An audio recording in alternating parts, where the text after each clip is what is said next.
ఈరోజు కేశినేని చిన్ని సతీమణికి ఈడీ నోటీసులు వస్తున్న వార్తల్లో ప్రస్తుతం విజయవాడ ఎంపీ చిన్ని మనతో ఉన్నారు. మాట్లాడే ప్రయత్నం అయితే చేద్దాం.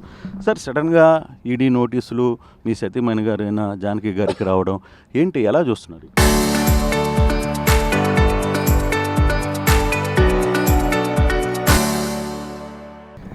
నా సతీమణి అయిన జానకి లక్ష్మీ పార్వతి పేరు మీద ఏ నోటీసులు రాలేదు.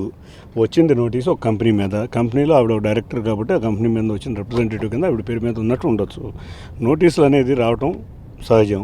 సుమారు మేము గతంలోనే చెప్పాను, నా మీద కొన్ని ఆరోపణలు వచ్చినాయి. అప్పుడు ఏదో రాజకేశ్ రెడ్డితో కలిసి వ్యాపారం చేస్తున్నారంటే, అవును వ్యాపారం చేశాను.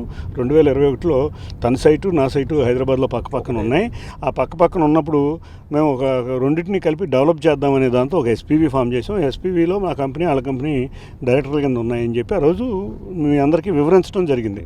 ఆ వివరించిన క్రమంలో వాళ్ళు అడగటం, ఆ రోజు మీరు అడిగారు ఏంటి మీకు లావాదేవీలు అంటే, లావాదేవీలు కూడా ఏమీ లేవు. 35 లక్షల రూపాయలకు సంబంధించిన సైట్ ఆర్కిటెక్ట్కి ఫీజు ఇచ్చాం. ఆ తర్వాత విత్డ్రా అయిపోయాం. అతను పలానా అని తెలిసినాక విత్డ్రా అయిపోయానని చెప్పి ఆ రోజు 1 సంవత్సరం క్రితమే విలేకరులందరికీ చెప్పాం. దానికి సంబంధించి ఈడీ ఒక 500 మందికి నోటీస్ ఇచ్చింది, రాజకేశ్ రెడ్డికి సంబంధించిన వాళ్ళందరికీ. దాంట్లో భాగంగా రొటీన్ నోటీసులో నాకు కూడా ఒక నోటీస్ వచ్చి ఉండొచ్చు. ఆ నోటీసులని పట్టుకుని ఏదో జరిగింది మా కంపెనీకి వచ్చింది, నాకు కాదు, ఆ కంపెనీకి, మా కుటుంబం ఉన్న కంపెనీకి. నేను ఈరోజు ఏ కంపెనీలో లేను కాబట్టి ఒకటే చెప్తున్నా, నేను ఏదన్నా తప్పు చేస్తే ఎటువంటి శిక్షకైనా నేను రెడీ. ఇది నా మీద ఒక రాజకీయ కుట్ర జరుగుతుంది. గత సంవత్సర కాలం నుంచి ఒక రాజకీయ కుట్ర జరుగుతుంది. ఆ కుట్రలో భాగంగా 500 మందిని వదిలేసి నన్ను నా భార్యని ఏదో టార్గెట్ చేద్దాం. కుట్ర ఎందుకు అనుకుంటారు? ఎస్, మీరు చెప్పినట్టుగానే ఈడీ కేసులో ఆ రోజు మీరు చాలా సీరియస్గా మాట్లాడిన సందర్భాలు ఉన్నాయి. అప్పుడు జరిగిన వ్యవహారాలు కూడా మేము కూడా విన్నాం. మీరు ఇదే రాజకేశ్ రెడ్డికి సంబంధించిన మాకు అప్పుడు 35 లక్షలు ఇచ్చామనే సందర్భం కూడా గుర్తుంది.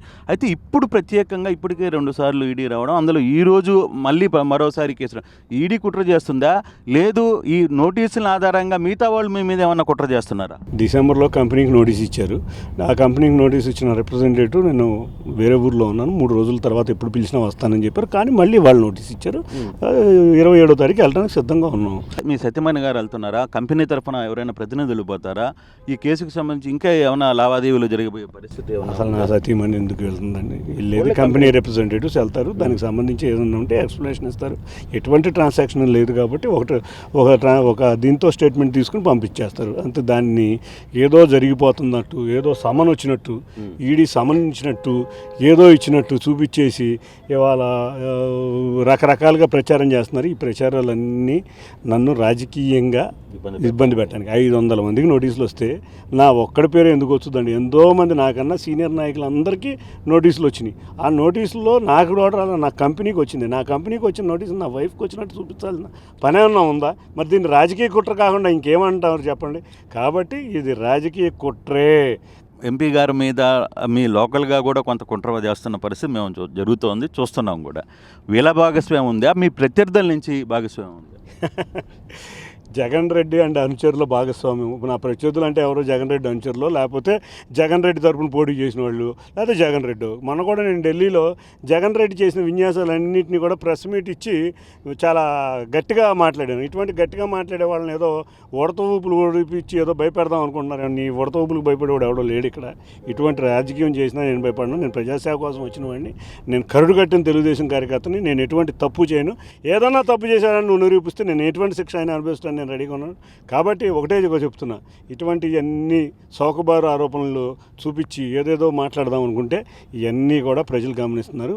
ప్రజలు ప్రజాక్షేత్రంలో నీకు ఆల్రెడీ బుద్ధి చెప్పారు, మళ్ళీ ఇంకోసారి బుద్ధి చెబుతారు. సార్, రాజకేశ్ రెడ్డి కూడా జైలు నుంచి బయటకు వచ్చిన తర్వాత ఎవరైతే నన్ను జైల్లో పెట్టి ఇబ్బందులు గురి చేశారో వాళ్ళందరికీ కథ తెలుస్తానని చెప్పి చాలాసార్లు మాట్లాడిన పరిస్థితి అయితే ఉంది. అయితే ఇప్పుడు గతంలో మీకు రాజకేశ్ రెడ్డికి మధ్య ఉన్న రిలేషన్ కొద్ది కాలమే ఉన్నిందా, లేకపోతే లాంగ్ టర్మ్ నుంచి ఈ వ్యవహారం నడుస్తూ ఉన్నింది? నేను రాజకేశ్ రెడ్డి ఒక 5 సార్లు కలిసి ఉంటాం గత 6-7 సంవత్సరాల్లో. అది కూడా 2001 నుంచి 2022 మధ్యలో. 2022 నుంచి ఏ రోజు రాజకేశ్ రెడ్డిని నేను కలవలేదు, కలిసిన దాఖలు లేవు. ప్లస్ రెండోది, రాజకేశ్ రెడ్డి ఇచ్చిన స్టేట్మెంట్కి కూడా చెప్తున్నా, నువ్వు తప్పు చేసావు. నువ్వు తప్పు చేసినప్పుడు నువ్వు శిక్ష అనుభవించక తప్పదు. శిక్ష అనుభవించడానికి ఏదో బెదిరించేసి నేను వాళ్ళని బెదిరిద్దాం అనుకుంటే నువ్వు జగన్ రెడ్డి యొక్క అజెండాని ఇక్కడ నువ్వు చూపిస్తున్నావేమో. తప్పు చేసినోడు ఎవడైనా శిక్ష అనుభవించక తప్పదు. ఇటువంటి వ్యాఖ్యలు చేయకుండా నిజాన్ని ఒప్పుకుని ఏదన్నా లైటర్ వేలో శిక్ష లేదట్టు ఎవరైతే నీ వెనకాల ఉన్న బిగ్ బాస్లను బయట పెట్టాలని రాజకేశ్వర రెడ్డిని గట్టిగా కోరుతున్నా. ఇప్పుడు ఇంకొక ఇష్యూ కూడా నడుస్తుంది సార్.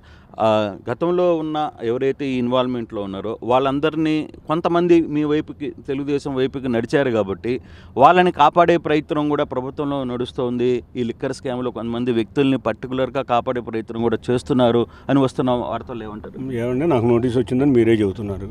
నా గవర్నమెంట్ మనం ఆపుకోవచ్చు కదా నోటీస్ రాకుండా. అటువంటివి చేసే ప్రభుత్వం కాదు మాది. ఎవరు ఏదన్నా తప్పు చేస్తే శిక్షిస్తారు. ట్రాన్సాక్షన్ ఏమైనా ఉందా అని వాళ్ళు నోటీస్ ఇచ్చారు కదా. ఫర్ ఎగ్జాంపుల్ ఇప్పుడు సాయిరెడ్డి సంగతి చూద్దాం. సాయిరెడ్డి సంగతి మొదటగా చాలా కీలకంగా వ్యవహరించిన వ్యక్తి. ఇప్పుడు దాకా ఒకసారి నోటీస్ ఇచ్చారు, పిలిచారు, అంతటితో ఆగిపోయిన పరిస్థితి.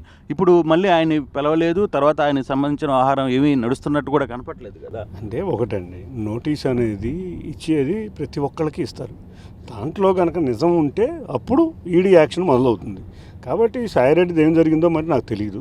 మరి ఈడీ వాళ్ళు నోటీస్ ఇచ్చారు, పిలిచారు కాబట్టి నోటీసులు అనేది అన్ని రెగ్యులర్గా జరిగే ప్రాసెస్ ఇస్తున్నారు. సుమారు 500 మందికి ఇచ్చారు. దీంట్లో ఈ 500 మందిలో నిజం ఉండొచ్చు, నిజం లేకపోవచ్చు. అంటే ఏమన్నా సంబంధం ఉన్నా కూడా నోటీసు, ఏదైనా ఒక చిన్న ట్రాన్సాక్షన్ ఉన్నా కూడా నోటీస్ ఇస్తున్నారు. ఇప్పుడు నా విషయంలోనే ఉంది, చిన్న ట్రాన్సాక్షన్ ఉంది, నోటీస్ ఇచ్చారు. దానికి సమాధానం ఇచ్చామనుకోండి, రైట్ వేలో సమాధానం ఇస్తే పట్టించుకోరు. కాబట్టి ఇది ఇంకా దర్యాప్తు జరుగుతుంది. కాబట్టి ఫైనల్గా రిజల్ట్ ఏంటనేది మనం చూడాలి. ఈ విషయం అధిష్టానికి తెలుసా సార్? మీకు రాజకేశ్వర రెడ్డికి గతంలో జరిగిన లింకు లేదు 35 లక్షల సంబంధించిన ట్రాన్సాక్షన్ సంబంధించిన లింకు వ్యవహారం మా అధిష్టానానికి దీన్ని ఎప్పుడో వివరించడం జరిగింది. వాళ్ళు కూడా నిజాలు నిర్ధారించారు. చేసుకున్నాక నేను ఏ తప్పు చేయలేదని వాళ్ళకు కూడా తెలుసు. మీ సత్యమణి గారు వెళ్తున్నారా? కంపెనీ తరఫున ఎవరైనా ప్రతినిధులు పోతారా? ఈ కేసుకు సంబంధించి ఇంకా ఏమైనా లావాదేవీలు జరిగిపోయే పరిస్థితి? అసలు నా సతీమణి ఎందుకు వెళ్తుందండి? వెళ్ళేది కంపెనీ రిప్రజెంటేటివ్స్ వెళ్తారు. దానికి సంబంధించి ఏదైనా ఉంటే ఎక్స్ప్లెనేషన్ ఇస్తారు. ఎటువంటి ట్రాన్సాక్షన్ లేదు కాబట్టి ఒక దీంతో స్టేట్మెంట్ తీసుకుని పంపించేస్తారు అంతే. దాన్ని ఏదో జరిగిపోతున్నట్టు, ఏదో సమన్ వచ్చినట్టు, ఈడీ సమన్ ఇచ్చినట్టు, ఏదో ఇచ్చినట్టు చూపించేసి ఇవాళ రకరకాలుగా ప్రచారం చేస్తున్నారు. ఈ ప్రచారాలన్నీ నన్ను రాజకీయంగా ఇబ్బంది పెట్టడానికి. 500 మందికి నోటీసులు వస్తే నా ఒక్కడి పేరు ఎందుకు వచ్చుదండి? ఎంతోమంది నాకన్నా సీనియర్ నాయకులందరికీ నోటీసులు వచ్చినాయి. ఆ నోటీసుల్లో నాకు కూడా నా కంపెనీకి వచ్చింది. నా కంపెనీకి వచ్చిన నోటీసులు నా వైఫ్కి వచ్చినట్టు చూపించాల్సిన పని ఏమన్నా ఉందా? మరి దీన్ని రాజకీయ కుట్ర కాకుండా ఇంకేమంటారు చెప్పండి. కాబట్టి ఇది రాజకీయ కుట్రే. ఎంపీ గారి మీద మీ లోకల్గా కూడా కొంత కుట్ర చేస్తున్న పరిస్థితి మేము జరుగుతోంది, చూస్తున్నాం కూడా. వీళ్ళ భాగస్వామ్యం ఉందా? మీ ప్రత్యర్థుల నుంచి భాగస్వామ్యం ఉందా? జగన్ రెడ్డి అండ్ అనుచరుల భాగస్వామ్యం. నా ప్రత్యర్థులు అంటే ఎవరో జగన్ రెడ్డి అనుచరులు, లేకపోతే జగన్ రెడ్డి తరపున పోటీ చేసిన వాళ్ళు, లేకపోతే జగన్ రెడ్డి. మొన్న కూడా నేను ఢిల్లీలో జగన్ రెడ్డి చేసిన విన్యాసాలన్నింటినీ కూడా ప్రెస్ మీట్ ఇచ్చి చాలా గట్టిగా మాట్లాడాను. ఇటువంటి గట్టిగా మాట్లాడే వాళ్ళని ఏదో ఉడత ఊపులు ఊడిపించి ఏదో భయపెడదాం అనుకుంటున్నారు. నీ ఉడత ఊపులకు భయపడేవాడు ఎవడో లేడు ఇక్కడ. ఇటువంటి రాజకీయం చేసినా నేను భయపడను. నేను ప్రజాసేవ కోసం వచ్చిన వాడిని. నేను కరుడు కట్టిన తెలుగుదేశం కార్యకర్తని. నేను ఎటువంటి తప్పు చేయను. ఏదన్నా తప్పు చేశానని నువ్వు నిరూపిస్తే నేను ఎటువంటి శిక్ష అయినా అనిపిస్తాను. నేను రెడీగా ఉన్నాను. కాబట్టి ఒకటే చెప్తున్నా, ఇటువంటి అన్ని చౌకబారు ఆరోపణలు చూపించి ఏదేదో మాట్లాడదాం అనుకుంటే ఇవన్నీ కూడా ప్రజలు గమనిస్తున్నారు. ప్రజలు ప్రజాక్షేత్రంలో నీకు ఆల్రెడీ బుద్ధి చెప్పారు, మళ్ళీ ఇంకోసారి బుద్ధి చెబుతారు. ఇది ఎంపీ గారు చెప్తున్నారు. ఈ కేసుకు సంబంధించి ఈడీ ఇచ్చిన నోటీసు కేవలం 500 మంది నోటీసులో తమకు కూడా తమ కంపెనీకి వచ్చింది, అంతేగాని తమ సత్యమణికి రాలేదు అని క్లియర్గా చెప్తున్న పరిస్థితి.